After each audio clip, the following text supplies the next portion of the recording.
Hey guys, welcome to the Massive Iron Channel. I'm Steve Shaw. In this video, I'm going to talk shoulders. I'm going to give you 3 tips that I think are essential when you are training your shoulders. Before I get into this topic, if you have any questions or comments, check out the link below. Come on over, submit your questions. The best questions I turn into videos just like this. So it's been a while since I did a shoulder training video, and I wanted to talk about, I was driving home. I actually did a run today. I ran a mile without stopping, but I was driving home trying to figure out what I wanted to talk about today, and I decided shoulders, because shoulders are like the red-headed stepchild of the bodybuilding and the powerlifting realm. Everybody does them. Nobody really wants to do them, or most people don't want to do them. And when you see the average trainee doing shoulders, it's usually a really half-assed effort. You see maybe a couple compound movements, then on the machines and front delt raises and face pulls and stuff like that. So I got 3 tips for you that will help you better train your shoulders. Now the first one is probably going to be a surprise to many of you, but it is no need to train your front delts. No need at all. The front delts are hit a lot during your pressing movements on chest day and during your overhead pressing movements.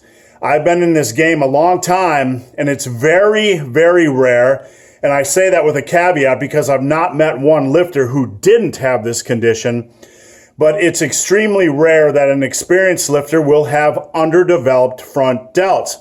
It's usually the opposite. Experienced lifters will have overdeveloped front delts compared to their side or rear delts. This is because the battery, the volume, sheer volume of bench pressing movements that we like to do. The bench press hits the front delts just fine. Now you might say, well, what's the harm in doing front delt movements? Well, we want to have balance in the shoulder girdle. We're doing tons of presses this way and this way and this way. You just don't need to continue to hammer that front delt. It's overstimulated as it is. If anything, you need more side delt and more rear delt work.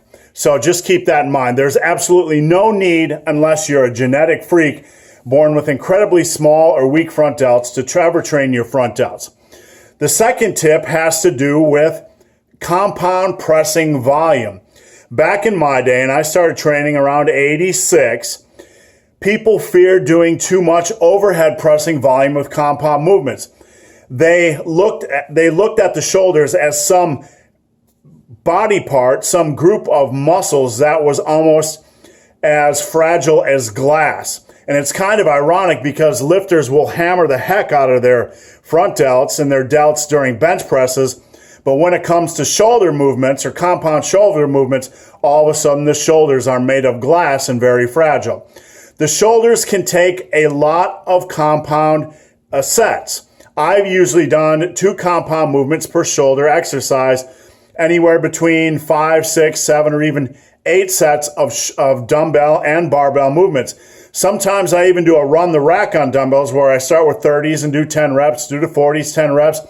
I've done this many, many times over the years, and it's an effective way to train the shoulders. So don't fear a high volume of compound movements. Just mix it up in between front presses, military presses, dumbbell presses, Arnold presses. Some good variations are standing single arm presses, or even standing or seated alternating presses. So don't be afraid to hammer your shoulders with volume, and don't use the excuse, my shoulders are made of glass, when you're hammering your bench pressing movements.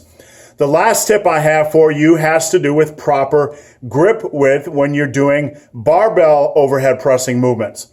A lot of guys don't understand where to put your elbows and your wrists when you're doing an overhead pressing movement. Basically, you want your wrists over your elbows. Whether if you're doing a front press or a military press or a push press, you want to set up with your wrists about over your elbows and then press it up like this. You don't want to go like this, because the more you move those rotate those elbows down, the more strain you're going to feel on your shoulders. And if you don't believe me, get in this position right now and rotate those elbows down. You can feel extra stress on your shoulders. Now, when you move behind the neck, it's going to change it, and you're probably going to have to pull your hands out a little bit. When you're up here, you can see your wrists are about right here. When you pull back a little bit, you have a tendency to move those wrists in. So you want to make sure if you're doing behind the neck presses that your wrists are about over your elbows as well.